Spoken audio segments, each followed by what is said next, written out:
자, 시장 상황이 굉장히 우호적입니다. 굉장히 우호적이다라고 말씀드리는 이유는 일단은 이제 국내 증시 어떻게든 잘 마감이 된 거고요. 그리고 글로벌 증시가 원체 강했기 때문에 우리가 이제 연휴 지나고 나서의 흐름 굉장히 좀 기대를 많이 해볼 수 있다. 요 기준이 되는 거죠. 지금 미국 선물도 0.44% 추가 강세를 연출을 하고 있고요. 그리고 지금 유럽 증시도 대부분 다 긍정적으로 흘러가고 있습니다. 닥스하고 프랑스 카크가 이제 약보합권 정도 수준인데 그동안의 뭐 흐름 자체가 굉장히 긍정적이었기 때문에 그래서 일단은 연휴 지나고 나서 이제 국내 증시의 흐름이 글로벌 시장 대비해서 상대적으로 눌려 있던 부분, 디커플링 상태에 놓여져 있던 부분이 탄력적으로 움직임이 나올 수 있다라고 해석을 해드릴 수 있겠습니다. 일단 설날 연휴 지나고 이제 다음 주 월요일부터 해서는 가격 인상이 있어요. 가격 인상이 있으니까 그 부분 염두에 두시고 10% 올라갑니다. 염두에 두시고 오늘 기준에서는 뭐 9시 21시까지 전화를 받을 수 있으니까 그렇게 신청을 해두시면 월요일날 함께 움직임 가지고 가실 수 있을 것 같습니다. 21시 마감 이렇게. 자, 그렇게 놓고 보시고 시장은 2월 중순 3월 말까지 뭐 넉넉하게 놓고 보실 때 3,500에서 3,800 포인트는 무난하다. 코스피 월봉의 개별 기준에 3,800포인트 충분하고요. 글로벌 증시의 추세 강화 부분도 지속되고 있기 때문에 사상 최대치 신고가 랠리 또 일본 쪽의 흐름에서 30년 만에 사상 최대치의 흐름 뭐 이런 부분들 감안한다면 네. 자, 그렇게 놓고 보시고 그리고 시장 주도 업종 기준은 이제 시장 대비해서 일단 1.5배에서 이제 뭐 10배 수준까지의 흐름이 시장 주도주의 기준에서는 항상 연출이 되어 왔었다라는 것도 그 부분도 염두를 해두시면 무난하겠습니다. 실적이 가장 중요하고요. 거기에 이제 정부 정책 등의 명분도 굉장히 중요한 거죠. 그리고 수급 범위의 흐름에 있어서도 지금 일자별 시장 그리고 종목의 거래대금 기준에서는 3천억 원 이상의 거래대금 최소 범위 2천억 3천억 원은 거래가 돼야 20위 안에 거래대금 순위에 아마 들어올 겁니다. 그래서 일단은 3천억 기준으로 놓고 보시는 게 맞겠어요. 너무 변동성을 추종하다 보면은 그 변동성 속에서 아무래도 좀 뭐라 그럴까요? 그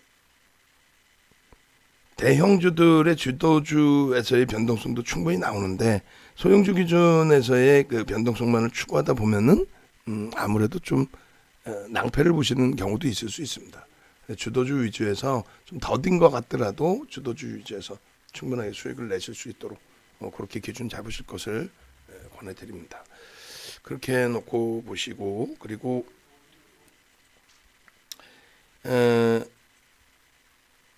현재 기준에 지금 그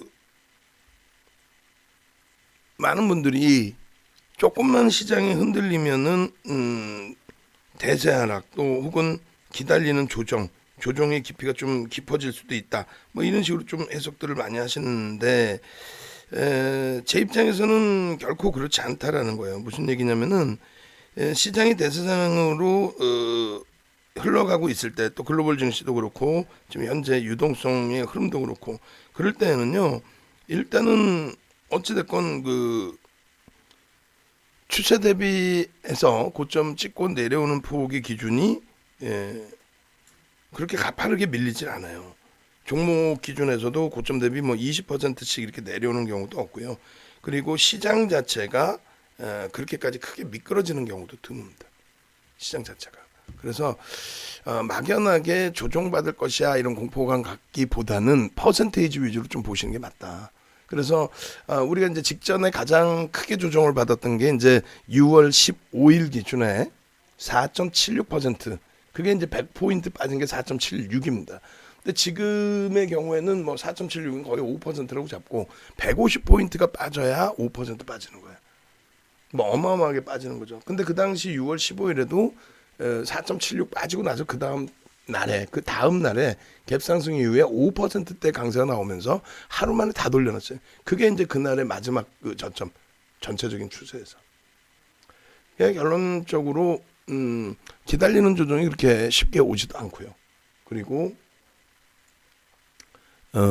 여러분들이 그 변동성에 대해서 포인트로 자꾸 보시다 보니까 위축되시는 경우가 있는데 그런 위축감을 가져가실 이유도 없다라고 말씀드릴게요. 그래서 일단 수급 범위는 3천억 이상인 종목 기준에서만 변동성 매매 기준을 설정하시고 3천억 미만짜리 종목에서는 그냥 추세적인 범위의 흐름을 좀 놓고 보시는 게 맞을 것 같아요. 추세적인 범위의 흐름. 그리고 고빈도 거래에서 이제 그 동학개미라고 해서 계속 뭐 개인들의 순매수 기준만을 놓고 보는데 45조의 거래대금, 그러니까 예전에 5조 원 미만의 거래대금일 때 하루에 뭐 몇천억 정도 개인들이 사가는 날도 있죠. 근데 그게 10배 가까이 거래대금이 증가했잖아요. 그러면은 몇천억이 아니라 이제 몇 조의 거래대금 기준에서의 순매수도 나올 수 있는 게 정상이고 유동성이 그렇게 풀려 있기 때문에 그런 흐름이 정상이다라고 해석을 해야 되는데 그것을 또 너무 확대 해석을 합니다. 근데 예를 들면은 삼성전자의 외국인 그리고 개인들 지분을 놓고 봤을 때 삼성전자의 동학개미가 가장 많이 샀다. 금액 기준으로 뭐 어마어마하게 샀다. 근데 퍼센테이지는 얼마 안 된단 말이에요. 누적적으로 8% 수준? 그걸 가지고 동학개미가 뭔가 크게 일을 낸 것처럼.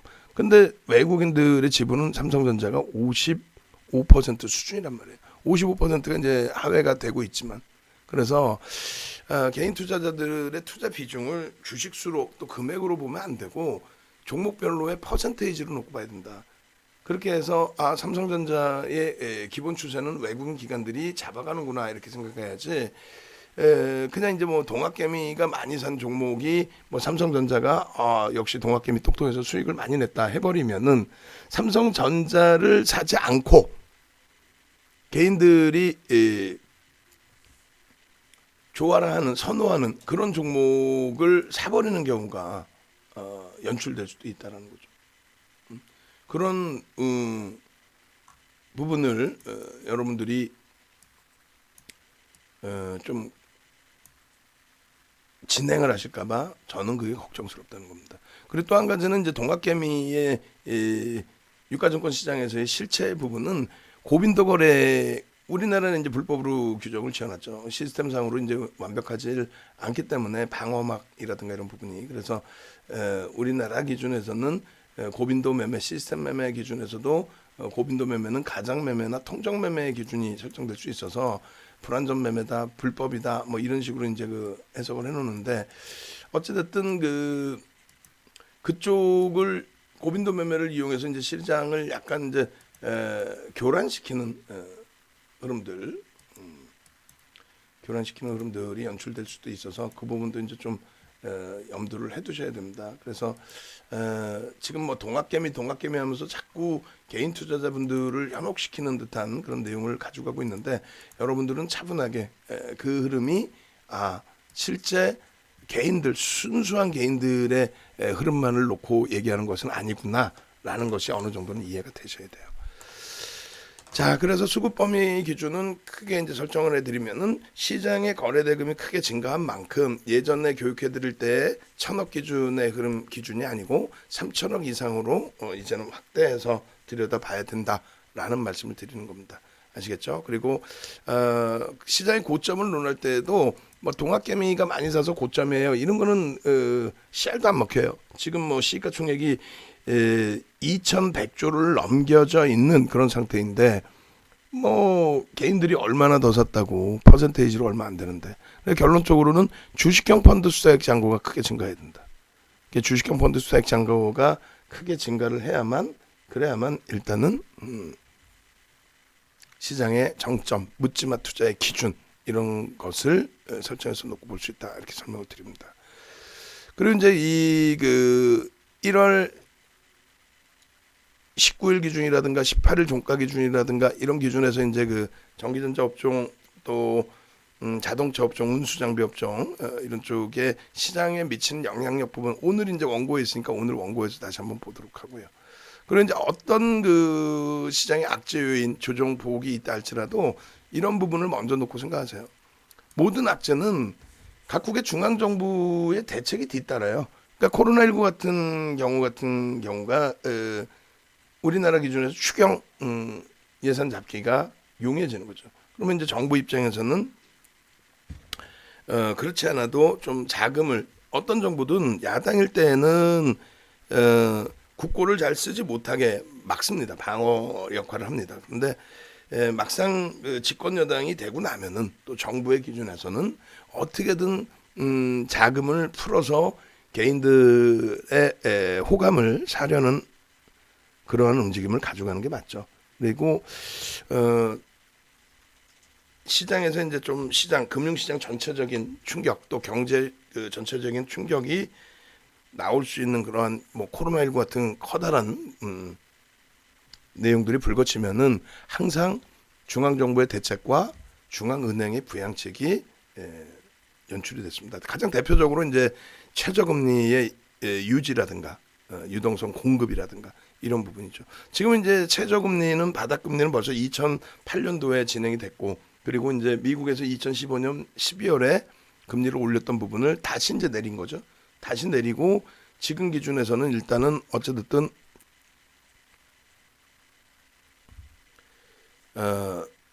다시 바닥금리, 제로금리로 형성을 시켜놓은 상태에서 추가적으로 할 수 있는 게 뭘까요? 추가적으로 할 수 있는 게 결론적으로는 어떤 거? 경기 부양책의 유동성의 공급인 거죠. 그래서 이번에 FOMC 회의가 있었을 때에도 출구 전략을 단행하지 않겠다. 계속해서 이제 자산 매입을 해주고 유동성을 공급할 테니까 걱정하지 마라. 그러한 이유는 경기가 굉장히 좋아진 줄 알았더니 단기적으로는 조금 둔화되고 있더라. 다만 중기적으로 굉장히 좋다. 이해가 되셔야 돼요. 이해가 무슨 얘기냐면은 단기적으로는 경기가 다소 둔화돼 있어서 여전히 주사를 놔줄게. 부양책을 여전히 쓸게. 근데 중기적으로는 경기 되게 좋아. 그러니까 걱정하지 마. 경기가 이렇게 좋은데 뭘 걱정을 해. 그렇게 해서 경기가 좋으면 출구 전략 단행하고 그리고 나서 금리도 올리고 해야 되는데 너희들은 그게 싫잖아. 지금 뭐 정권이 바뀐 지도 얼마 안 됐는데 긴축으로 들어가면은 뭐 싫어할 거 아니야. 그러니까 이렇게 하자. 어떻게? 어떻게? 여전히 제공을 해주겠다. 무엇을? 유동성을. 그 내용입니다. 그렇게 해서 이제 조정에 대한 우려감이 항상 나올 때마다 여러분들은 놓고 보셔야 될 부분이 금리, 외환시장, 상품시장, 부동산시장, 또 CDS 프리미엄 뭐 이런 부분을 전체적으로 놓고 보면서 유동성 랠리, 유동성 랠리가 훼손될 수 있느냐 그 부분을 살펴보시면 돼요. 그게 아니라면은 어차피 시장의 정점은 나오지 않습니다. 지금의 기준에서는.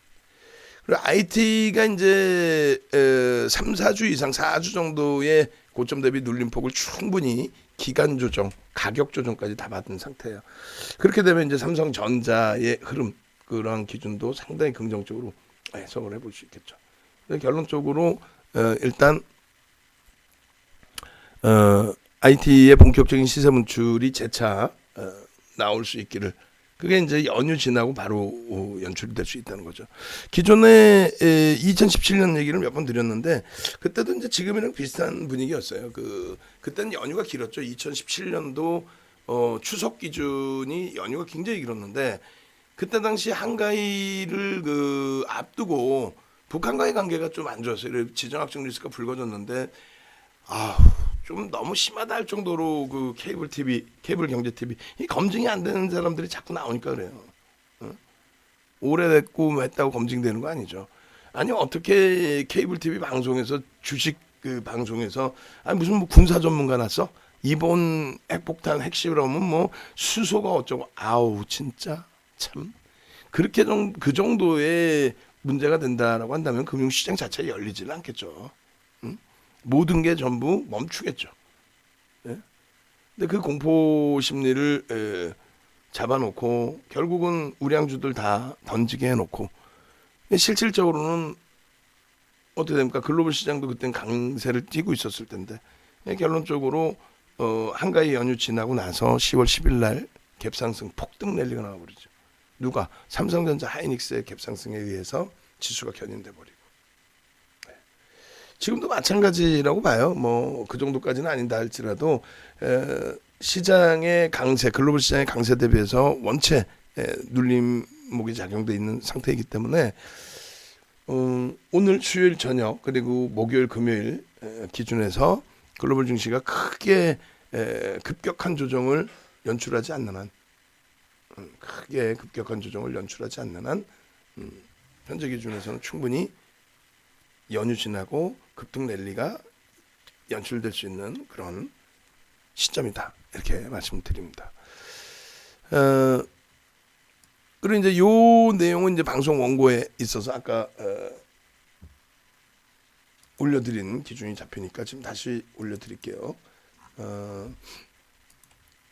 방송 원고 내용하고 갭에 대한 교육 자료부터 먼저 올려드립니다. 요거 이제 전체적으로 한 번씩 올려드리고 그리고 오늘 기준에서 이제 그 추세 범위의 기준도 이제 좀 잡아드릴 거고 그리고 2월 월요일이 며칠이죠? 월요일이 15일이네요, 그죠? 2월 15일. 2월 15일 기준에 변동성 매매 종목 기준은 다시금 설정을 해드릴 텐데 IT의 기준에서의 삼성전자 그리고 이제 현대차의 기준에서의 급등 이런 부분까지 같이 넣고 설정을 해서 좀 보도록 하겠습니다. 그리고 이제 아무래도 미국장 보고 다시 설정을 해드릴 테니까 이 부분은 이제 좀 차분히 놓고 보신다고 생각하시고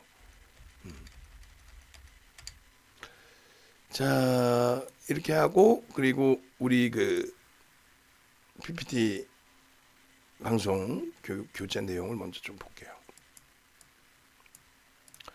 자 글로벌 시장은 그냥 눈에 보이는 것만 믿으시면 돼요. 여러분들이 글로벌 증시를 잘 못 보신다 하면은 멘토들이 이렇게 보여드리고 캡처해서 보여드리고 또 HTS상에서 보여드리고 해야 되는데 또 퍼센테이지로 어떻게 움직였는지 보여드려야 되는데 그게 이제 좀 원활치 않아서 좀 아쉬운 거죠.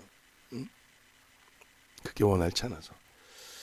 자 어찌됐건 월요일날 힘찬 출발을 좀 기대하고 싶다 하시는 분들은 자 숫자 333 혹은 한글로 상상상 출석 체크도 할 겸 얼른 한번 진행해 봅시다.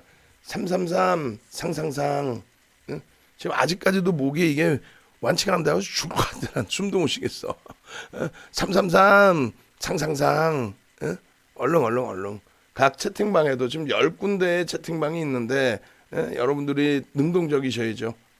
그렇게 해서 333 상상상 이렇게 올려주셔야 오늘 여러분들께 추가적으로 드릴 자료들을 설정해서 드릴 거 아닙니까?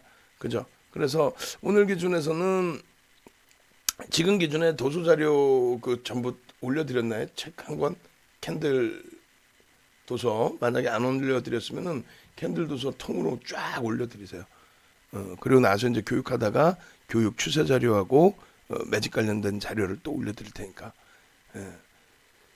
예, 러블리 선생님 감사합니다. 대표님 새해도 건강 조심하세요. 예, 감사합니다. 그리고 저 유튜브 쪽의 기준에서도 여러분들이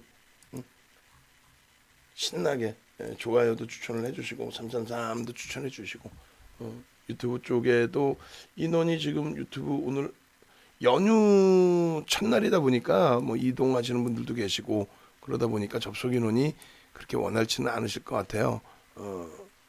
좋아요 한번 눌러주시고 아이고 66분이야. 지금쯤 원래 이제 평일날 같으면은 200분 이상 들어와 계시는 게 맞는데 66분 그리고 우리 그 캐치스탁 쪽은 57분. 그러면 지금 카카오톡 TV 쪽 링크도 저기 36명 방에 올려주세요. 카카오 TV 쪽. 카카오 TV 쪽도 계속 다 라이브 방송 올려놔야 된다고 분명히 얘기를 했어요.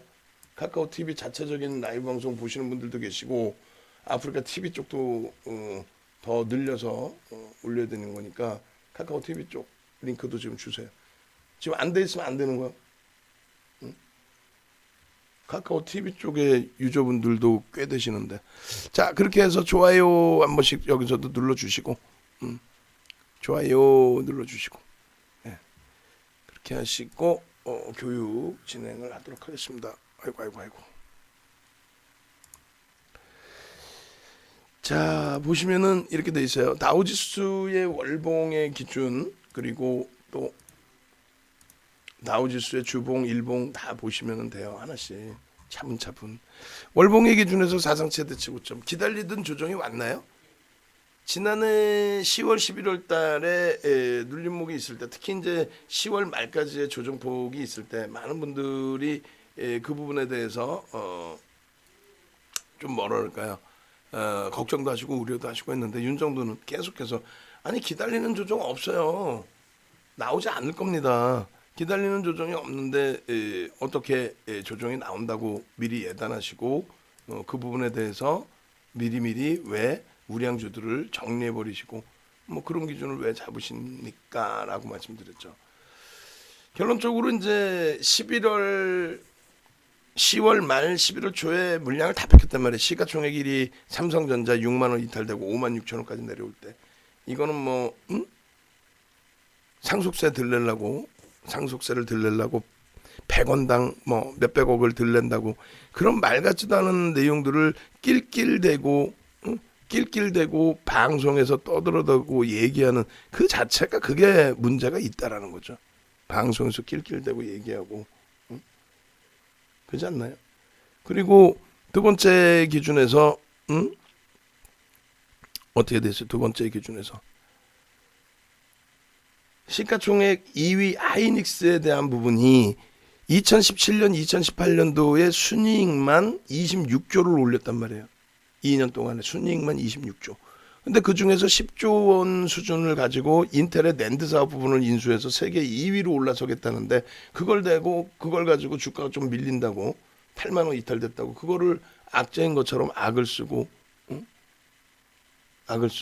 그러면 되겠어요? 안 되겠죠. 시가총액 3위인 잠시만요. 우리 아들내미 전화 왔어. 재혁아. 여보세요.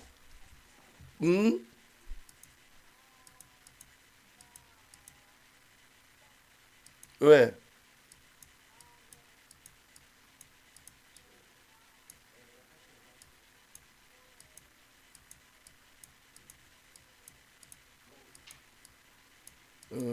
까불지 마세요.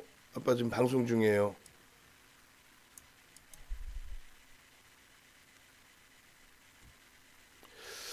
아들내미도 못 온다고 전화 왔습니다. 저기 전무님한테 말씀 전달 좀 해줘. 죄송합니다. 그래서 지금 출발해서 오는 걸로 알고 있었던 아들이 오지도 않고 있고, 아이고 이거 참나 말이야. 그렇게 되면은 잠시만요.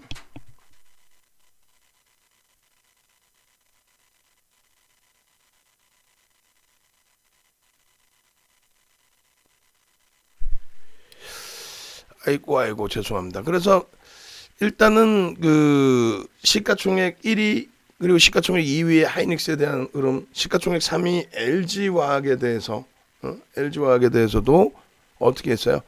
1차적으로는 물적 분할이 악재인 것처럼 또 2차적으로는 리콜 사태에 대한 부분들이 자동차 업체의 리콜 사태에 대한 부분들이 LG화학의 어떤 큰 문제인 것처럼 결론적으로는 어떻게 됐어요? 결론적으로는 우리가 그러한 내용들을 차분하게만 대처를 하면은 굉장한 기회로 잡아낼 수가 있는데 LG화학도 60만 원을 이탈시키는 모습이 10월 말 11월 초에 있었죠.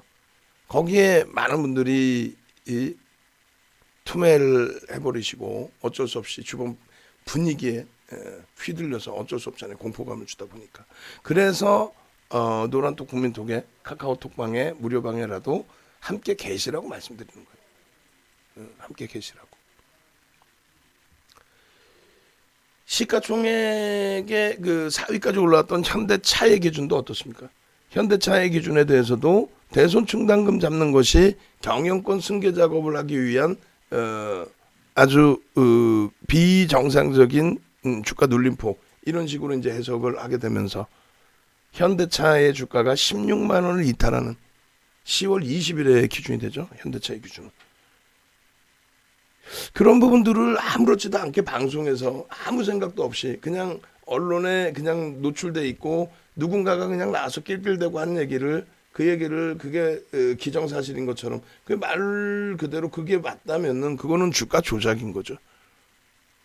그래서 결국은 가장 그 실적이 뛰어나다라고 하는 IT, 삼성전자, 하이닉스, 그런 말 같지도 않은 이유를 가지고 주가 조정에 대해서 논하고, 시가총액 3위인 LG화학에 대해서도, 그리고 거기에 현대차 그룹주들에 대해서도 결국은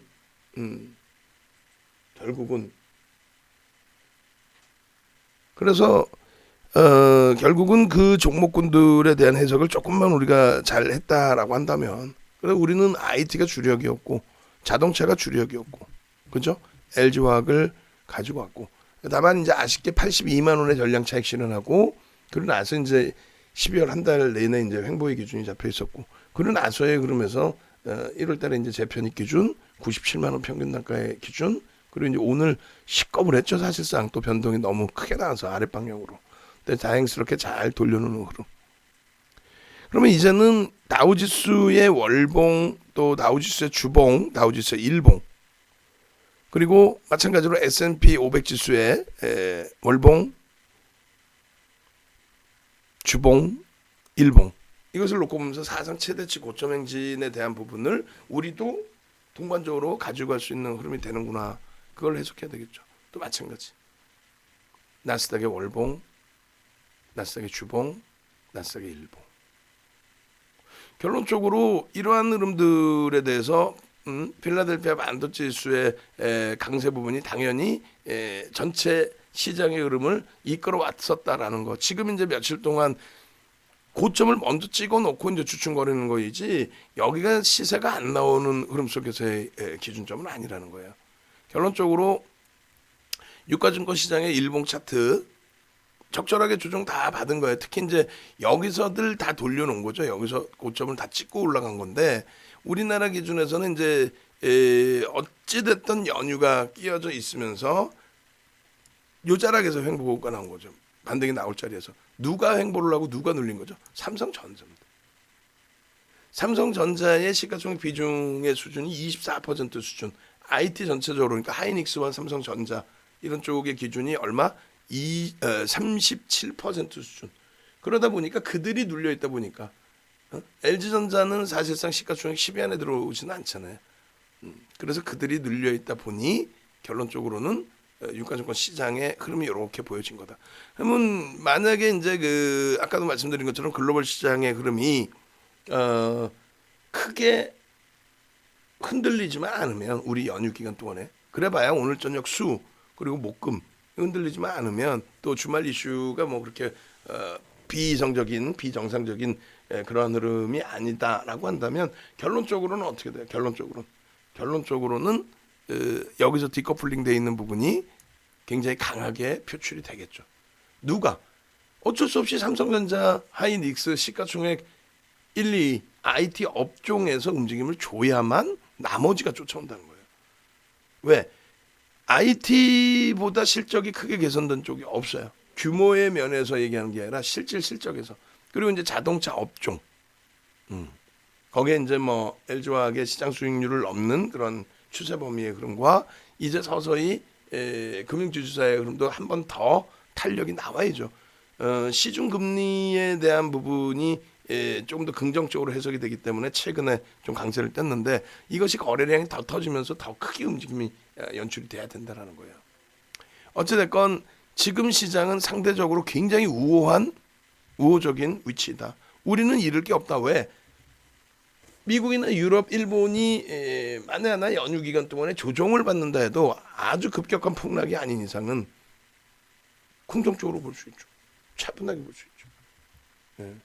그렇게 해서 일단 그 연휴 기간 동안에 여러분들이 좀 편하게 쉬실 수 있는 그런 기준으로 해석을 하시더라도 크게 무리는 없습니다. 크게 무리는 없어요. 그래서 자 일단은 현재 기준에 여러분들이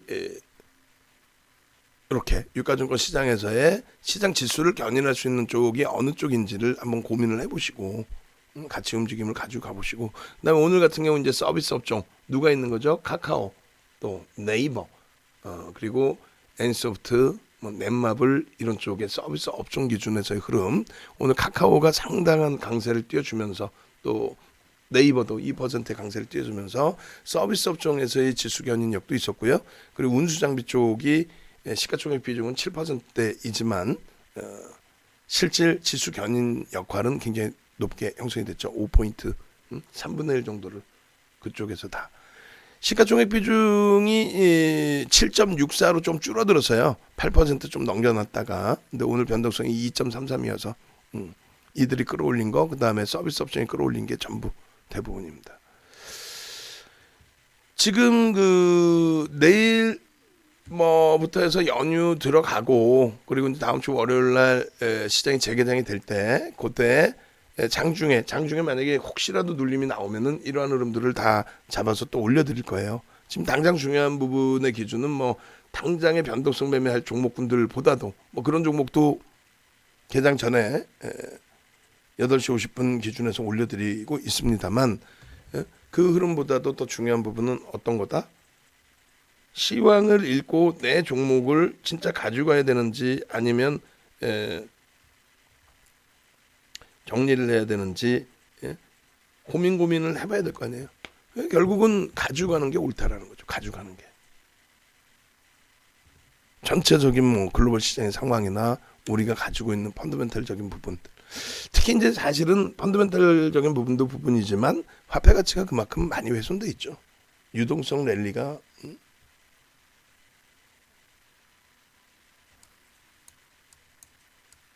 대단한 거죠. 아들내미가 5분 후면 택시 탄다고 아들내미가 장난친 거라고 다시 또 연락이 왔대요. 그럼 또 아직도 또 1시간을 기다려야 되잖아. 대박.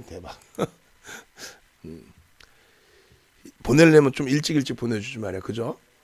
엄마랑 같이 살고 있는데 송도에서 있거든요. 저는 이쪽에 이제 방송국 근처에 있고 딸내미는 오지도 않고 말이야. 딸내미는 이제 중학교 올라가는데 자기는 다 컸기 때문에 아빠랑 할머니랑 아빠랑 그렇게 같이 자는데도 안 된다. 아 속상해. 아들내미는 조금 전에 깜짝 놀랐어요. 온다 그랬다가 아빠 나도 안 갈래. 숙제도 많고 그래갖고 그냥 아이고 그냥. 자 어찌됐건 이러한 그 추세적인 부분의 흐름이 심리적으로 얼마큼 여러분들께 큰 도움이 됐는지는 모르겠습니다만 상당히 제 입장에서는 강조드리고 싶었던 내용들이었단 말이에요. 여러분들께 노란톡 카카오톡에 올려드리고 또 유료 회원님들께 문자 발송해드리고 걱정하지 마세요. 시장 나쁜 거 아닙니다. 굉장히 우호적입니다. 오늘만 차분하게 그냥 받아들이시면은 뭐 오늘 오후장에도 좋아질 수 있고 연휴 끝나고는 뭐 당연히 디커플링 해소될 수 있는 그런 기준입니다 라고 했는데, 그나마도 뭐 오후장에 잘 돌려줘서 우리 기준에서는 삼성전자하고 LG화학 정도 빼고 나면은 삼성전자, LG화학 정도를 빼고 나면은 또 뭐 SK하이닉스 좀 눌려서 아쉽긴 하지만 자동차 업종의 탄력적인 흐름, 또 LG전자의 탄력적인 흐름, 유가증권 시장과 전기전자 업종의 기준, 또 전체적으로 필라델피아 반도체 지수의 기준, 이러한 부분들의 이제 이 표 놓고 보시면 국내 증시가 굉장히 시장에서 강했었다라는 기준을 보실 수 있어요. 2016년부터 17년까지 2년 동안의 랠리가 있었을 때 시장 30%씩 올라오고 2017년도만 놓고 잡으면요. 아시아 증시가 이제 좀 못 움직였거든요. 사실은 2007년도에 움직인 거고 2016년도에는 못 움직였어요. 어쨌든 이때에 나스닥 제외하고는 우리나라가 글로벌 시장에서 선진 시장 기준에서는 가장 많이 올랐습니다. 그 정도로 우리나라도 상당히 강한 국가예요. 약하지 않아요, 절대. 강한 국가인데 심리적으로도 많이 위축이 돼 있으시더라고요. 그리고 이제 2016년부터로 따지면 이게 굉장히 중요한 교육이 되죠. 어떤 것이 되죠? 필라델피아 반도체 지수가 102% 올라올 때 우리나라 전기전자 업종이 116% 올라옵니다. 이 필라델피아 반도체 지수가 나스닥의 흐름을 견인하고 당연히 S&P 500 지수의 흐름을 견인하고 또 다우 지수의 흐름을 견인을 한 거죠. 우리나라 코스피 지수 30% 올라올 때, 그러니까 글로벌 시장의 미국 시장의 이러한 흐름, 또 니케이의 이러한 흐름 대비 뭐 우리나라도 결코 덜 오르지도 않고 뭐 적절하게 올라온 그런 시점의 기준을 잡을 때 그것을 누가 끌어올렸느냐라고 했을 때 이제 필라델피아 반도체 지수 그리고 전기전자 업종의 지수의 기준. 전화 좀 받아주세요. 그래서 삼성전자 같은 경우에 일단은 8층에 지금 사람이 없어서 그런가 본데 전화 받아봐요.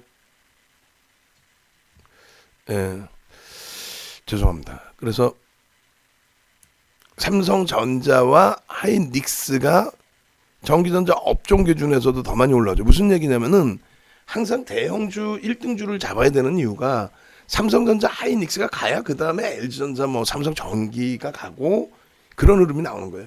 그러니까 SDI 같은 경우는 좀 굉장히 특이한 케이스가 된 거죠. 2차 전지 기준에서. 굉장히 특이한 케이스. 결론적으로 우리 쪽에서 이제 해석할 수 있는 그 기준점의 범위는 무엇이 됐든 간에 장비 부품 소재 쪽이 먼저 가는 거 아니에요. 그런 종목군들은 일부 있죠. 이슈가 있어서 뭐 먼저 움직이거나 하는 경우. 근데 결과적으로는 그 2015년 12월에 금리를 올린 그 이후의 시점에서 그러니까 16년부터 해서의 기준을 잡았을 때 거기에서부터 움직임 폭을 따졌을 때에 가장 그 시장을 강하게 견인한 쪽은 전기전자 업종이 맞고 그 전기전자 업종의 상승률 대비 삼성전자 하이닉스의 상승률이 월등히 높잖아요. 그럼 나머지 시가총액 1위, 2위를 제외한 나머지는 어떻게 돼요? 못 올라왔다는 거지 그만큼. 특히 또 삼성 SDI까지 폭등이 나왔던 걸 감안한다면 쉽게 얘기해서 이제 지금 막 돌려지고 있습니다만 LG 디스플레이 같은 경우는 2015년 말 종가 대비해서 지금 아직까지도 폭락 수준이죠. 그러니까 그런 그 차별화된 내용 중에서는 첫 번째가 실적이라는 거고 그리고 극대형주가 움직여야 나머지가 쫓아간다는 거고 예전에도 설명드린 것처럼 경협주들 기준에서 2018년도에 4월 달에 3월 말 4월 달에 경협주들 급등 나올 때에도 똑같습니다. 현대건설, GS건설이 원래는 GS건설이 움직인 거고 실적 상승을 초록에 나오면서 19%의 폭등. 그리고 이제 갭 상승이 19% 나온 거예요. 그리고 이제 1억 1,100만 주짜리의 현대건설이 역시 GS건설 실적 발표 이후 10일 이후에 또 실적 나오면서 갭 상승 5%대에서부터 10%대까지의 강력한 시세 분출. 그렇게 되면서 이제 현대건설, GS건설, 또 현대로템, 그리고 이제 현대엘리베이터, 시가총액 조단위 종목군들의 변동성의 확대, 상한가 이런 수준의 흐름이 나오다 보니 나머지 뭐 푸른기술이 됐든 부산산업이 됐든 푸른기술 부산산업이 시가총액 300억짜리예요. 300억짜리. 그 300억짜리를 거래량도 없이 그냥 누군가가 급격하게 들어올려서 시가총액 뭐 2천억 7배씩 들어올려 놓고 그 다음부터 매매가 된 거지 거기서부터. 근데 방송에서 경협주로 그냥 1,000명씩 한 방에 땡겼던 그 친구들 어떻게 했어요? 고점에서 경협주 보셨죠? 뭘 봤는데 시가총액 300억짜리 뭐 어떻게 하라는 얘긴데. 그 마케팅의 고점에서 물량 잡고 1,000명 이상의 분들이 다 망가져서 주식시장을 떠나갈 때 기술적 반발력 나오니까 또 거기다 마케팅해서 또 1,000명 또 땡겨서 또 망가뜨려 놓고 지금도 잘 살고 있잖아요 지금. 그러니까 어찌 보면 동료들일 수도 있지만은 저는 그런 동료 원하지도 않고 20몇 년 동안 이쪽에서 활동하고 있을 때 어디서 뭐 남의 얘기하면 뭐 할 거예요. 근데 다만 이제 여러분들이 원체 휘둘리시다 보니까 여러분들이 눈에 보이시는 것만 믿으세요. 그리고 요즘에도 이제 그 각 경제 TV 이렇게 채널들 보면은 그나마 이제 뭐 새롭게 활동하면서 좀 속된 표현으로 매출 잘 내는 그런 친구들이 좀 있어요. 그 친구들이 옛날 방식 그대로죠. 그러니까 증권사 보고서 내용 허락도 안 받고 자기 거 있는 다 캡처해서 가져와서 읽습니다. 근데 오히려 그게 더 낫다라는 거죠. 그냥 보면은 건방 떤다고 나와가지고 HTS 하나 켜놓고 깔짝깔짝하면서 보셨죠 하는 거하고 원래는 그게 불법이지만 증권사 보고서 내용이라도 캡처해서라도 자기가 잘 모르면은 뭐 그게 불법인지도 모르고 캡처해다가 막 방송을 하잖아요. 그거를 케이블 TV 경제방송에서는 전부 그걸 쓰고 있는 거예요. 어찌됐건 그런 그 자료라도 캡처해서 보여주든 이런 거는 어떻게 된 거야? 이건 전부 윤정부가 만든 거지. 이걸 누가 계산해서 올려주는 사람이 있어?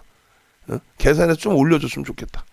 윤정부가 다 여러분들하고 야간 무방하면서 이렇게 하나하나 글 써가면서 이렇게 낮에는 이렇게 써가면서 시황 잡아드리고 밤에는 이렇게 써가면서 자 시간 좀 걸리더라도 기다리세요. 2월 5일 종가 기준까지 해서 그럼 뭐 이렇게 합니다. 그러고 나서 이제 이걸 만들어 놨더니 우리 이제 직원분들께서 최근 날짜까지 2월 9일 어제 종가까지 이렇게 해서 또 설정을 해주시고 결론적으로 최고점의 기준점을 이제 설정을 해서 이제 상승률의 기준을 잡아놔준 건데 2016년 이후에 2021년까지의 기준에서 필라델피아 반도체 지수가 전부 다 끌어당겼다는 거죠. 그죠? 필라델피아 반도체 지수의 흐름이 미국 증시의 흐름은 다 땡긴 거고 그게 이제 나스닥에 연동이 된 거고 또 당연히 S&P 500 지수 스탠다드 포어스사의 500개 우량 종목 지수 기준을 설정해 놓은 그리고 다우 지수 우리나라도 마찬가지가 되잖아요. 근데 우리나라가 조금 전에 보실 때 2016년부터 17년까지 미국의 필라델피아 반도체 지수가 112% 오를 때 전기전자 업종 102% 오를 때 전기전자 업종 얼마야? 116% 올랐단 말이에요. 아니 당연히 여기가 더 오르겠죠. 필라델피아 반도체 지수보다. 근데 2018년부터 디커플링에 빠지죠. 왜? 정정 불안. 뭐 여러분들 다 아시는 것처럼 정책적인 정치적인 불확실성. 글로벌 시장에서 따지면은 우리나라의 진보와 미국의 보수는 안 맞잖아요. 어차피 부시 대통령 들어와 있을 때 부시 대통령 정부 뭐 공화당 정부 있을 때 우리나라 고 노무현 대통령 정부 이렇게 들어와 있으면 계속 마찰이잖아요. 우리는 이제 뭐 북한 관련해서 햇볕 정책인데 그쪽에서는 부시 대통령 쪽에서는 뭐 악의 축이라고 아니 우리나라 동포를 악의 축이라고 하는데 그걸 또 낄낄대고 웃는 사람들이 있어요. 아, 난 참 좀 이해가 안 돼. 어찌됐건 간에 그런 기준점. 근데 이번에도 똑같죠. 트럼프 대통령의 입장에서는 기존 공화당 정부 정책하고 부시 대통령 정부하고는 좀 차이가 있어서 북한하고 이제 대화의 실마리를 계속 풀어나가는데 우리나라에서 이제 우리나라 진보 쪽에서 이제 우리가 주도권을 잡으려고 하니 미국의 공화당 쪽 입장에서는 그닥. 그래서 이제 아무래도 일본 쪽하고 이제 가깝게 지내는 게 트럼프 대통령 때 좀 너무 노골적이었고 우리는 우리대로 또 중국한테도 또 좀 사실상 사드 문제 때문에 팽을 당하는 입장이었고 복잡해진 거죠 셈법이. 거기에 이제 어찌됐건 최순실 씨 사태 터지고 이제 정권이 바뀌게 된 건데 정치적인 얘기를 논하려고 그러는 게 아니고요.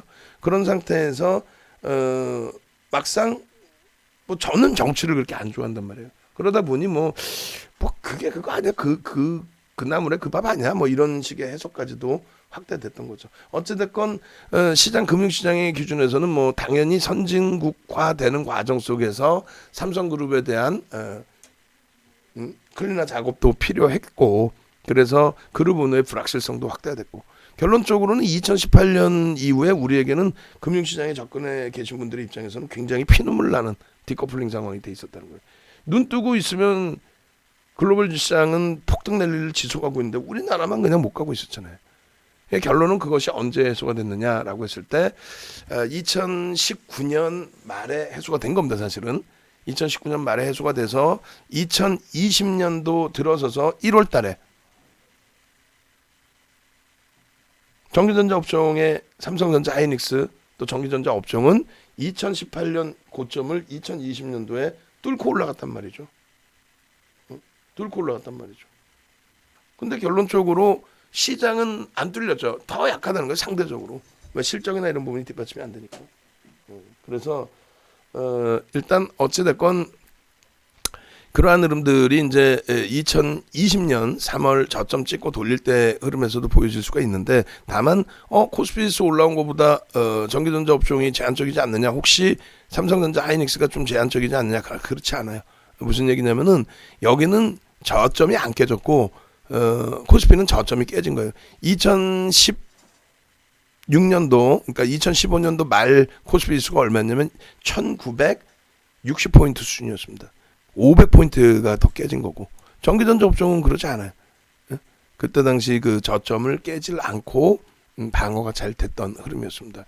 결론적으로 이제 11월부터 해서는 시장 대비 1.5배에서 2배 수준, 코스피 지수가 한 40% 올라왔는데 전기전자 업종이 한 70%대까지 올라왔거든요. 여기 40% 초반, 여기는 70%까지 고점 기준으로. 삼성전자, 하이닉스 마찬가지고. 그 눌림목의 흐름도 고점 대비 밀렸어요 이렇게 되는데, 솔직히 좀 죄송스러운 표현이지만 엄살이죠, 엄살. 사상 최대치 고점에서 딱 사셨어요. 그러면은 거기서 사셨으면 윤정도가 또 거기서 사라고 하니까. 그러면 윤정도를 혼내시고 종목에 화를 내지 마세요. 사상 최대치의 고점을 찍어준다는 거는 그만큼 명분이 있기 때문에 찍는 거지. 그냥 무슨 뭐 잡주 소용주의 테마가 붙어서 찍는 게 아니잖아요. 그래서 결론적으로 사상 최대치의 고점을 뚫고 올라가주는 랠리를 형성하고 있는 종목군들의 실적 범위가 충분히 입증이 된다면 그 부분을 긍정적으로 해석할 수 있다. 잘 보세요. 자, 유가증권 시장하고 코스피 지수. 유가증권 시장은 여길 깨고 내려가죠. 전기전자 업종은 안 깨져. 요 조종장애 코로나19 때. 결국은 여기서부터 여기까지 또 더 오르죠. 앞으로도 마찬가지예요. 잘 생각해 보시는 거예요. 어떤 걸 잘 생각해 보시냐면은, 여기서도 보시면 이 고점을 전기전자 업종 삼성전자가 2020년 1월 달에 하이닉스 삼성전자가 사상 최대치 고점을 또 넘길 때에도 시장은 못 쫓아왔어요. 근데 여기에 코로나까지 겹치니까 시장은 오히려 더 깨졌죠. 여기까지, 이 바닥까지.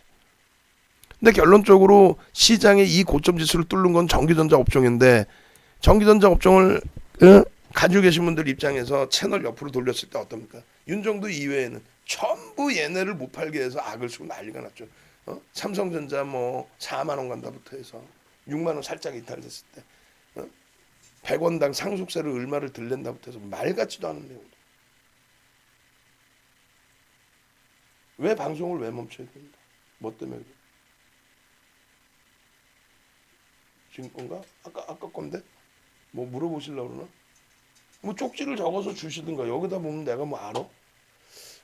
죄송합니다. 저 임직원방에 방송 잠깐만 멈춰도 되냐고 질문이 와서, 그런 질문이 있으면 쪽지에 적어주시면 되지. 자, 그렇게 해서 일단은 전기전자 업종 기준이 들어 올려져야 되는데, 예를 들어서 이 고점을 또 넘기려면 어떻게 돼야 돼요? 다른 쪽에서 아니라니까. 순환성의 횡보장만 겪어보신 분들이 그런 생각을 자꾸 하시는 거예요. 횡보장이라는 건 뭐예요? 누군가가 실적이 월등히 개선돼서 그 업종이 시장을 견인할 수 있는 업종, 시가총액도 얼마 안 되는 거, 뭐 비금속 광물 이런 거 말고 시가총액 비중도 어느 정도 수준이 되고, 거기에서 어마어마한 실적 개선폭이 나와서 시장을 견인할 수 있는 업종군이, 그러니까 뭐 2003년으로 따지면 조선 업종 어마어마했죠. 시가총액 3위까지 지금의 한국조선해양, 현대중공업이. 그리고 2008년부터의 랠리에서는 자동차 업종 어마어마한 랠리. NI 강세 때문에 어마어마. 그래서 조선주 랠리 때 그때 당시 현대중공업, 지금의 한국조선해양이 33배 올랐어요. 33배. 시장 300% 올라올 때 33배. 그리고 2008년부터 2011년까지의 랠리에서 차화정 랠리 때 화학과 정유는 지금의 의약품처럼 돈의 힘 가지고 그냥 움직임이 나왔던 거고, 실질적으로 자동차는 이제 NI 강세 때문에 어마어마한 실적 개선폭과 함께 움직였잖아요. 그때 현대차가 6배에서 7배, 시장 150% 오를 동안 기아차가 13배 이상이 올라옵니다. 그러니까 그런 기준점의 흐름처럼 지금의 기준도 전기전자 업종의 흐름이 시장 변동성 대비해서 어마어마하다는 거죠. 네? 어마어마하다는 거죠. 그래서 결론적으로는 시장의 랠리의 기준에서 다시 유가증권 시장의 고점을 넘기기 위해서는 다른 쪽에서 찾으려고 하시면 안 된다니까요. 그냥 횡보장이면 이 업종이 한번 움직였다가 다른 업종이 또 한번 움직이고 다른 업종이 움직였다 또 다른 업종이 또 움직이고 이렇게 이제 돌아다니면서 움직이는데 그게 아니라 대세장이잖아요. 시세가 누구 때문에 올라온 거야. 정확히 따져서 유가증권 시장이 여기서부터 여기까지 30% 올라왔을 때 전기전자 업종이 116% 올라오면서 시장을 견인한 거거든요. 다른 쪽은 못 갔죠. 왜? 실적이 안 되니까. 산업이 바뀌었는데 산업이 바뀌면서 서버발 디램이라든가 이런 부분의 흐름이 나온 거고, 그죠? 나머지 그럼 정리를 해주시면 되잖아요. 어차피 안 되면 아까 얘기한 것처럼. 그래서 결론적으로 아들도 안 온대요. 그래서 결론적으로 이제 이 흐름 자체를 우리가 이번에 다시 고점을 넘기는 랠리 기준에서는 전기전자 업종을 볼 수밖에 없다라는 것을 여러분들이 잘 진짜 받아들이셔야 되는 거예요. 윤정두를 위해서도 아니고. 그리고 그 다음 범위가 그 다음 실적이 이제 뒷받침되고 거래대금이 뭐 사상 최대치의 거래대금이 형성되면서 고점을 넘기는 자동차 쪽. 뭐 이런 기준을 전체적으로 놓고 보시면 된다는 거죠. 그래서 결론적으로 일단 그 똑같은 이런 내용을 말씀을 드려도 사실상 유료와 무료의 차이는 유료는 같이 실시간으로 대처를 해나가고 대응을 해나가다 보니까 이런 부분들을 흔들릴 때마다 윤정도가 아유 흔들리시면 안 됩니다. 악을 쓰면서 잡아드리고 또 잡아드리고 이렇게 힘들 때에도 필라델피아 반도체 지수는 더 가잖아요. 근데 디커플링 상태에 놓여져서 이렇게 눌려버릴 때에도 그러나서 결론적으로 요 기준이 되는 거죠. 또 지금 이제 디커플링을 막 벗어나는데 앞으로 우리나라 지수가 필라델피아 반도체 지수가 멈춰 있다고 했을 때 최소 35%에서 40% 정도가 더 올라와야 필라델피아 반도체 지수의 등락 범위하고 똑같습니다. 그렇게 따졌을 때의 삼성전자의 등락 범위는 대략 11만 원에서 12만 원이 돼요. 근데 이제 그 기준이 막연한 게 아니라 지금까지 2016년 이후에 같이 움직였다는 거죠. 2017년까지 같이 움직였던 범위가 이제 그게 디커플링 상태가 돼버린 거니까. 그래서 그것이 해소될 수 있는 국면으로 이해를 하시면 됩니다. 근데 중간중간에 지금처럼 뭐 눌려 있다라고 할지라도 우려감 갖고 가기보다는 긍정적으로. 시간이 좀 없으니까 그냥 좀 빠르게 넘기고 또 어차피 일요일 날 교육을 해드리니까요.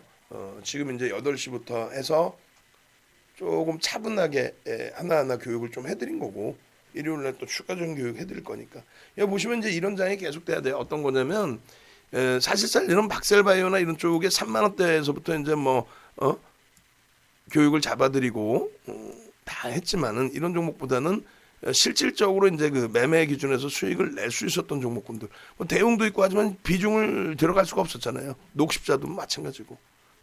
그래서 우리 기준에서는 이런 쪽의 흐름들이 월등히 낮다라는 거죠. 그나마 비중을 좀 실어서 갈 수 있는 쪽. 그리고 뭐 이쪽에서도 뭐 녹십자라든가 혹은 셀트리온 삼형제의 기준이라든가. 그래서 일단 어찌됐든 여러분들이 이 종목군에서 내 포트폴리오에서 수익을 내시려면은 나중에 이런 종목군들 많이 올려드릴 거예요. 뭐 바이넥스도 마찬가지고 우리 PB파마라는 종목 뭐 상장할 때부터 해서 폭등. 뭐 오늘은 이제 기준 거래량이 좀 못 미치는 기준이 형성이 됐었고요. 결론적으로 이제 이러한 종목군들의 흐름을 마이넥스나 이런 쪽을 부러워하시기보다는 오히려 LG화학 같은 경우에 그 흔들림 속에서 다시 잘 돌려놓고 끝을 냈다라는 거. 그리고 우리가 지금은 이제 안 갖고 있지만 이제 카카오의 저런 탄력적인 흐름. 삼성전자 숨쉬기 어려울 정도로 눌려버렸지만은 그래도 고점 대비해서 10%씩 최고점의 꼴이 제외하고 놓고 보는 게 맞죠. 그리고 뭐 기아차에 만족스럽지 못하지만 가격 반발력, LG전자의 4%의 강세, 뭐 이런 부분들을 전체적으로 뭐 긍정적으로 해석을 하실 수 있다라는 거예요. 그래서 결론적으로 이러한 흐름들, 이러한 내용들, 시가총액 1조 이상짜리 종목에서의 기준, 그리고 시가총액 극대형주에서의 기준. 여기서 순서를 놓고 보시면은요. 여기서 영업이익 기준 잡아서 보시면은 삼성전자 영업이익 어떻게 내년에 70조까지 보고 있죠. 하이닉스 내년에 20조까지 보고 있죠. 시가총액 20조에서 이거예요. 시가총액 487조 동네 창피하게 영업이익 70조짜리가. LG화학이 영업이익이 이제 3조 6천억 정도. 그리고 현대차의 영업이익이 얼마? 내년에 7조 정도. 기아차의 영업이익 얼마? 4조 정도 수준. 4조 2천억 정도까지 보죠. 그럼 결론적으로 그 실질적이 나오는 쪽은 IT 쪽하고 자동차 쪽의 기준과 그 다음에 이제 성장성 그리고 이제 물적 분할에 대한 그 2차 전지 사업 부분에 대한 흥행, 그죠? 물적 분할하고 2차 전지 사업 부분 자금 조달이 성공이 되는 모습으로 잘 연출이 되면 LG화학의 기준도 뭐 탄력이 당연히 연출될 수 있습니다. 이때 당시에 이제 물적 분할에 대한 내용을 다들 무슨 뭐 부정적으로 악재인 것처럼 우리는요 무슨 악재냐라고 했죠. 60만 원에서도 잘 비중 확보를 잘했고. 그래서 결론적으로 이제 이러한 흐름들의 기준점을 바탕으로 해서 나머지 추세 매매. 현대글로비스 10월 13일 날 60만 주의 기준에 거래량 기준 설정을 해드리고 그러고 나서 결론적으로 이날 70만 주 이상이 터지죠. 그러고 나서 우리가 이제 그 접근 범위 설정했던 게 15만 7,500원. 그러니까 유튜브나 이런 쪽을 잘 보셔야 되는 게 장중에 이걸 다 올려드린단 말이에요. 어떻게 이렇게 올려드리잖아요. 이렇게. 이게 유튜브 카카오 TV 링크, 유튜브 링크 같이 다 잡아서 올려드리는 거랍니다. 결론적으로 현대글로비스의 15만 7,500원의 기준에 주봉 돌파갭 목표 주가를 20만 원에 설정 범위로 드렸어요. 자, 갭에 대한 자료 좀 올려주세요 하시는 분들 갭 한번 가죠. 갭 영어로 갭 누르셔도 되고 그리고 한글로 갭 누르셔도 되고 그래서 여기 보면 써 있잖아요. 갭에 대한 목표 주가 설정 범위 이렇게 그렇게 해서 뭐 하나라도 뭐 자료 또 받으셔야죠. 그렇게 해서 갭 그러면 저희가 이제 그 갭에 대한 자료 드릴 거는 풍문루드로서의 자료 2개 하고 그리고 현대글로비스 자료 혹시 있으시면은 그것도 같이 올려주시고 그렇게 해서 갭 해서 현대글로비스 그리고 이쪽 그 유튜브 쪽도 좋아요 지금 87분이시면은 90분이라고 치고 79, 63, 63개는 좋아요가 있어야죠. 지금 아들내미도 안 온다 그러고 딸내미도 안 온다 그러고 속이 상해서 눈물이 앞을 가리는데도 이 구정 연휴 때 여러분들과 같이 하려고 그렇게 열심히 하고 있는데 좋아요 하고 눌러주셔야지. 얼른 또 객객객 눌러주시고 그렇게 해서 어떻게 한다? 교육자료 받으시고 또 연휴 편안하게 쉬신 다음에 다음 주 월요일 날 시장 강세 속에서 또 불기둥 수익 내시고 해야죠. 객객객 왜 이렇게 안 올려? 저기 뭐야? 우리 그 캐치스탁 쪽 한 페이지를 못 넘겨요. 그러면 안 되지. 객객객 쭉쭉쭉 올려주시고 채팅방에도 쭉쭉쭉 올려주시고 그렇게 해서 이제 갭에 대한 자료 부분들 갭에 대한 자료 이런 거 지금 받으셔야 될 거 아니에요. 이거 안 받으실 거예요? 풍문루드로서 자료 그 다음에 추세 강연회 때 썼던 추세 자료 사전적 의미의 배배 발생 기준 이거 다 돈 받고 110만 원씩 받고 9시간씩 교육해드렸던 그 자료의 일정 범위를 드리는 거죠. 이거 어디서 여러분들이 이렇게 정리 잘 돼 있는 거를 받으실 거예요. 그리고 이거는 전 세계적으로 없어요. 농담하는 게 아니라 갭에 대한 목표주가 설정할 수 있다라고까지가 자격증 시험에 나오는 내용이고 갭에 대한 목표주가 설정할 수 있다가 거기 끝이고 없어요. 근데 뭐 결론적으로 이 갭에 대한 목표주가 돌파갭, 뭐 급진갭, 섬골 반전 뭐 이런 부분들 이런 내용들 바탕으로 해서 스스로도 또 공부해 보시고 하셔야 될 거 아니에요. 그래서 이 페이지가 92페이지 정도 되는데 이 자료 주세요 하고 올려주시고요. 그다음에 이 갭에 대한 범위가 이렇게 보시면 현대글로비스의 추세 매매 기준도 또 있단 말이에요. 그러면 이제 추세 매매 기준에서도 자료를 올려드릴게요. 추세 매매 기준에서도 그래서 추세 매매 기준 그 자료도 우리가 11월 20일 날 그 추세 매매 기준하고 그다음에 하나 더 드릴게요. 뭐냐면 아예 드릴 때 한꺼번에 다 드리고 시장 주도주 공략 기법 조금 이따 이제 LG전자에서 보여드릴 건데 요것도 도서 자료란 말이에요. 그래서 여러분들이 이 자료를 바탕으로 매집주가 뭔지, 매집주의 기준에서 매집 단계에서의 기준이 뭔지 그런 부분들도 보셔야 되겠죠. 그래서 11월 20일 풍문루드로서하고 시장 주도주 공략 비법 도서 올려드리고 11월 20일 풍문루드로서 링크 올려드리고 그렇게 하고 이제 유튜브 링크 올려주시면 될 것 같습니다. 그렇게 해서 요 자료도 받아가셔야 돼요. 그죠? 다 받아가셔야죠. 오늘. 2007년도에 이미 여러분들께 다 잡아드렸던 내용이에요. 결론적으로 현대글로비스입니다. 동영상 보셔야 됩니다. 유튜브에 구독 알람 신청하셔야 됩니다. 이런 걸 다 올려드린 거고 결국은 여러분들이 무료로 활용하실 수 있는 범위를 제가 알려드린 거고 그리고 이제 접속 인원은 늘어나시는데 지금 이 좋아요 추천도 34개면 이 동네 창피해서 어떻게 해? 36개 70개는 돼 있어야죠. 지금 100분 가까이 들어와 계시는데 오늘 그 연휴 첫날이라 많은 분들이 이제 이동하시고 쉬시기 때문에 방송을 많이 못 들으시잖아요. 그럴 때일수록 더 능동적이셔야지. 그렇게 해서 이제 이 현대글로비스의 추세 범위의 흐름 이 기준의 수익 범위가 아까 보여드린 요 자리가 10월 14일, 10월 13일 요 자리가 어디예요? 요 기준이 되잖아요. 10월 13일, 14일이 여기입니다. 요때, 요 자리. 결론적으로 요 자리에 흐름에서 요 추세 범위, 요 추세 범위 이거를 6거래일 만에 20만 원 개배된 목표주가 주봉상으로 해드렸는데 얼마요? 22만 2천 원 찍죠. 이때가 이제 대손 충당금 잡네 안 잡네 뭐 그게 경영권 승계 작업에 연동이 되네 이런 내용입니다. 20일 날 전량 차익 실현하고 21일부터 여러분들께 HMM을 또 오픈을 해드려요. HMM을. 그게 어떻게 되어 있는데 이렇게 되어 있습니다. HMM의 추세에 대한 부분 똑같이 현대글로비스와 마찬가지로 이렇게.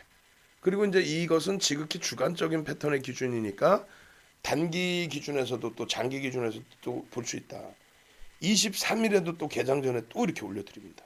그죠? 올려드리고 나서의 흐름이 주봉의 흐름에서 추세의 상단 부분을 돌파해서 새로운 추세가 나오면 그러면 시세 범위가 나올 겁니다라고 했는데 그게 이제 10월 조금 전에 화면이 10월 23일 아닙니까? 10월 23일. 그럼 결론적으로 이렇게 돼 있잖아요. 10월 23일 언제? 여기잖아요. 돌파해요 안 해요? 돌파했죠. 하고 나서 어떻게 됩니까? 폭등. 우리는 조금 일찍 차익 실현했어요. 7,000원대 들어가서 12,000원대. 그리고 나머지 물량 전량 차익 실현. 그러고 나서 이제 가지고 가다가 다시 편입. 그죠? 그러니까 이러한 그 추세 교육만 제대로 보셔도 기아차 얼마에 이게? 기아차. 이게 6만 원 수준에서의 그 기준이란 말이에요. 6만 원. 11월 20일이죠. 그러니까 정확히 HMM에서 11월 20일 요 기점에 차익 실현하고 나서 그러고 나서 기아차가 올라간 거죠. 만도하고 기아차. 11월 13일 교육, 11월 20일 교육에 올라간 겁니다. 기아차, 만도. 그러니까 이제 기아차 같은 경우에도 추세 22일 날 보시면 이게 얼마? 58,000원. 58,000원. 얼마나 많은 기회를 줬어요. 그러고 나서 1월 달에 상대적으로 좀 덜 움직였다가 1월 18일 날 폭등. 만도의 경우도 마찬가지예요. 11월 2일이면 그때가 3만 원, 4만 원 할 때예요. 만도.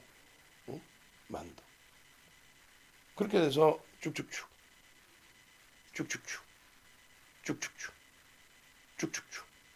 그러니까 만도도 분명히 여러분들께 지금 교육 자료를 다 드렸어요. 이 추세 교육에 대한 거. 그래서 조금 이따 이제 봐서 종목별로도 쭉쭉쭉 올려 드릴 겁니다. 그 참조하시고. 만도의 주봉에 흐르면서 마찬가지고. 결론적으로 만도의 주봉의 기준 추세성 강화, 약화, 확정의 특급 필살기 요 내용이 가장 중요하다는 거고 이거는 사실상 한 번만 읽어보셔도 아는 내용이에요. 근데 그 내용, 이 내용에 대해서 저도 30년 동안 주식을 하면서 34년 하면서 이러한 정형화된 교육 교재를 만들어낸다는 게 쉽지만은 않았죠. 시행착오도 있고 여러 가지. 근데 결국은 그냥 여러분들이 놓고 보시는 추세 매매다 했을 때 추세의 상단을 뚫고도 지나가면은 그럼 그것에 대한 신뢰도를 어떻게 설정할 것이냐. 그게 정형화된 게 단 하나도 없잖아요. 우리나라뿐만 아니라 해외에도 없습니다. 그러니까 이러한 기준점들을 따라하실 때에 수익률 대에 뭐 7차례, 8차례 우승한 윤정도의 기준에 설정 범위가 잡힌다는 거죠. 그렇게 해서 이 자료들 다 올려드렸으니까 또 복습 한 번씩들 해보시고요. 그리고 이제 LG 전자 기준에서 조금 전에 이제 올려드린 매집의 기준점, LG 전자, LG 전자, LG 전자, LG 전자. LG전자만 왜 못 움직이나요? 삼성전자, 하이닉스 날아다니는데 LG전자만 왜 12월 22일까지도 바보 마냥 9만 원 초중반에 있나요? 손실은 아니야, 수익이야. 그럼에도 불구하고 너무 오랜 기간을 횡보하다 보니 내가 들어가서 산 거는 여기서 샀는데 나 오히려 또 손실인데부터 해서. 근데 말씀을 드렸잖아요. 매집이 진행돼 있다. 그것도 순매수 기준에서의 눈으로 보여지는 매집이. 그것이 얼마? 1억 6,360만 주짜리 종목에 1억 6,360만 주짜리 종목에 5.5%의 매집. 그렇게 돼서 금액으로는 얼마? 7천억 수준의 매집. 그렇게 돼서 결론은 얼마? 8만 원 매수 평균 단가. 대표님 저 고점 언제 넘겨요? 11만 4천 원? 글쎄요. 하루에도 넘길 수 있겠죠. 왜? 셀트리온이 상한가 수준의 변동이 나오는 그런 시장의 흐름인데 삼성 바이오로직스가 하루에 24%씩도 올라오는 그런 흐름인데 시가총액 40조짜리 뭐 이런 종목이 왜 16조 원짜리 LG전자가 상한가 못 간다고 생각하십니까? 하루에도 갈 수 있습니다. 결론은요. 96,200원 12월 17일 날 교육해 드릴 때 LG전자 두 번째 있죠 위에서 퍼센테이지 기준으로 얼마? 5.5% 금액 기준으로 7천억. 그럼 신풍제약의 매집은 어떤 의미가 있냐? 지금 뭐 15만 원이 아니라 그냥 박살나 있는데 이쪽의 경우에는 공매도 상한 부분도 있을 수 있고요. 그리고 말 그대로 이제 인덱스 속에서 그 수익률 게임이 아닌 비중의 편입 비중의 설정 범위, 떨어지는 물량만 받아가는 그런 기준의 흐름.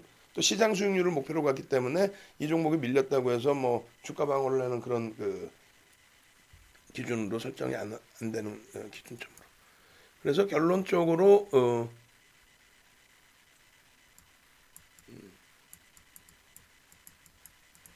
자 그래서 일단은 LG 전자 부분의 이러한 흐름이 그냥 여러분들이 놓고 보실 때의 기준이 아니고 여기도 이제 이거 좀 고쳐줘야 돼.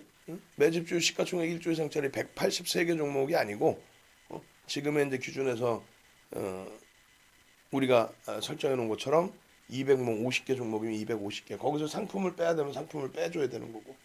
결론적으로는 5.5%니까 30에서 50% 들어올리는데 매집 평균 단가가 얼마라고요?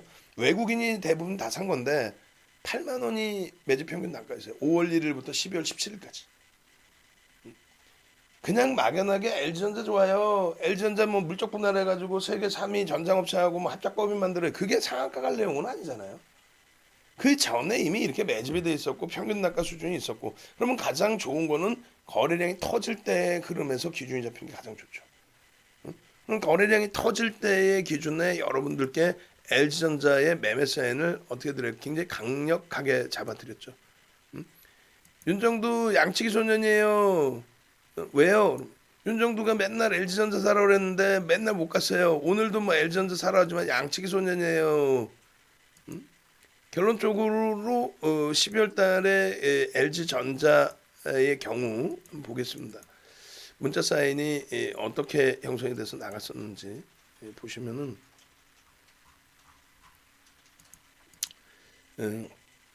이번에 이제 그 다시 한번 넘겨드린 거고 12월 23일 기준에 어떻게 됩니까? 12월 23일 기준에 이거 보시면 LG전자 편입하더래요. 94,100원에 15에서 20% 신규 편입자, 기존 편입자는 유지고 그 다음에 바로 20분 상환에서 거래량이 터지고 상상을 초월하는 거래량이 터지고 움직임이 나왔기 때문에 10만 원 미만에서 30% 채울 거니까 11만 원 목표 기준으로 97,000원에 25%까지 채우세요. 자, 목표 주가 상향합니다. 12만 원으로 올립니다. 신규 편입자 98,600원에 마지막 30%까지 꽉 채우세요. 그러고 나서 종가가 얼마요? 11만 9,500원. 얼마 오른 거야? 평균 단가 96,000원 대비해서 당일날 기준에서만 25% 올라온 거예요. 당일날 기준에서. 이날 하루 출장 가셔서 놓쳐버린다면 어떻게 돼요? 두 번 다시 이제 LG전자는 못 사시겠죠, 심리적으로. 그렇기 때문에 주력주는 더딘 것처럼 느껴지지만 가져가야 된다라고 말씀드린 거고, 결과적으로 이 LG전자의 이 장대 양봉의 흐름을 오버슈팅이다라고 규정하고 꼬리 조금 달리면 전량 뭐 정리 이후에 추세 조정이다라고 얘기했던 사람들은 어떻게 되죠? 뭐 어떻게 돼 있어? 다 또 자기가 추천했다고 얘기하지. 그래서 여러분들이 후행성으로 그런 얘기를 듣고 대처하시는 것보다는, 지금 거래량 거래 대금이 없어서 이럴 때는 교육만 시켜드린 거예요. 여기서 이제 들어가는 범위가 뭐예요? 정확히 20일 날 같은 경우에 거래가 빵 터질 때, 응? 거래 터질 때. 그 늦었다 그러면 그 다음 날이라도 거래가 터져서 추가적인 강세를 연출할 때, 그럴 때 기준을 잡고 설정 범위를 대처한다. 18일 날 700만 주, 21일 날 800만 주죠. 그 사이에 18일, 19일, 20일 날에서 14만 원 전후에서 다시 19만 원대까지 쫙 뻗어 올린 거죠. 그러니까 결론적으로는 이 LG전자의 기준에서도 뭐예요? 조금 전에 보여드린 이게 우스운 게 아니에요. 매집에 대한 기준에 2007년도 도서 ELW 도서에 41페이지 이렇게 돼 있습니다. 동국제강이 이랬고요. 동국제강이 5천만 주짜리거든요. 그러니까 얼마의 시가총액이 3조 6만 원이면 3조까지 올라간 거고, 그 이상 올라왔으면 더 올라간 거고, 이거는 뭐예요? 조선주, 삼성중공업에 대한. 그렇게 되면서 여기도 똑같아요. 벌써 이미 어느 날 갑자기 윤정부가 기분 좋다고 뭐 5% 매집하면 얼마 올라가, 이게 아니라 2007년도 도서에 이렇게 벌써 이미 이거를 여러분들이 미리 공부를 하시고 대처를 하신다면은, 그게 어려우시면 윤정두가 말씀드리는 전략대로 대처를 하신다면은 충분하다는 거죠. LG전자 봐요. 와, 23일 날. 와, 두 달 기다려서 10%인데 추매해서 7.5% 수익점. 와우. 뭔 일이래요. 대장님 탄생일이라 대박난. 와우. 미친 거 아니에요? 와우. 현대모비스 똑같았죠. 12월 14일, 15일 날 얼마에 샀어요? 우리가 25만 5천 원 평균 단가. 그게 1월 8일 날 상한가 들어가면서 40만 5천 원. 시가총액 10위짜리가. 19만 천 원에 50% 있죠. 5,800만 원 수익입니다. 노계 선생님. 연세가 92이세요. 노계 선생님 연세가 92이심에도 불구하고 이렇게 함께 가지고 계세요. 방안에 보면은 이렇잖아요. 지금 서로들 위해 주시고, 깨깨깨깨깨깨 유료방에 다 열심히 해주시고, 노계 선생님,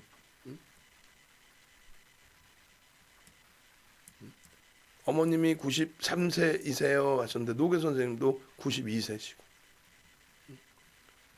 그렇게 해서 여러분들이 오늘 같은 날도 서로 축하해주고, 또 연휴 지난 이후의 흐름을 기대하고, 엉엉엉 우는 게 아니라 이 좋은 장에 왜 울어요? 울기는 이 좋은 장에.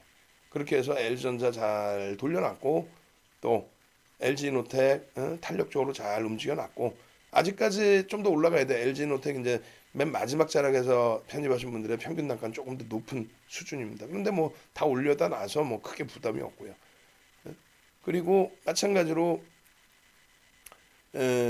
기아차, 만도 이런 쪽의 추세 범위, 또 거래량의 기준점, 갭에 대한 목표 주가, 그리고 실적에 대한 기준점, 그렇게 해서 전혀 우리는 자동차에 대해서 부담감을 안 느낍니다. 다만 이제 이슈가 시장에서 이제 부정적으로 받아들이게 되면서 차익 실현 욕구 터지고, 고점에서부터 개파락 나온 다음에 두들겨 맞아 버리니까 굉장히 짜증스럽고 번거롭고 벅차고, 그렇지만은 그렇다고 해서 손실 기준이 설정되느냐? 그렇진 않죠. 기아차 마찬가지로 이런 추세 범위. 만도도 마찬가지예요. 만도도 이렇게 해서 현대글로비스, HMM, 또 기아차, 만도까지 연결되는 추세 교육, 그 기준의 복습 여러분들이 꼭 하셔서 잘 대처하셔서 수익 기준을 또 만들어내셔야 됩니다. 수익은 언제 다 발생됐어요? 1월달 18일 이후에. 그 전에부터 어떻게 했어요? 추세 매매 기준의 편입의 기준. 만도 실적 어마어마해요. 여기도 개선폭이. 그래서 7만 원 이탈됐을 때, 7만 원 이탈됐어요. 이거 어떻게 해요? 뭐라 그러세요? 그럼 윤정도로 혼내세요. 만도 같은 경우는 차익 실현 꼬리가 있기 때문에 차익 실현 자주 해드렸는데, 좋아요. 그럼 윤정도 혼내세요. 걱정하지 마세요. 만도 걱정하지 마십시오. 결론적으로 주봉, 월봉, 일봉 전체적으로 다 문제 없고요. 편안하게 대처하시더라도 무리 없습니다. 주말 기준에서 일요일 날 기준에 전체 글로벌 시장 다시 들여다보고 기준 잡아서 전략 또 잡아드릴 겁니다. 오늘 연휴 첫날 이동도 하셔야 되고 조금 바쁘셨을 텐데 그래도 많은 분들 접속해 주셔서 고맙습니다. 일단은 시장 전체가 상당히 긍정적인 그런 상황이다라는 부분 꼭 염두에 두십시오.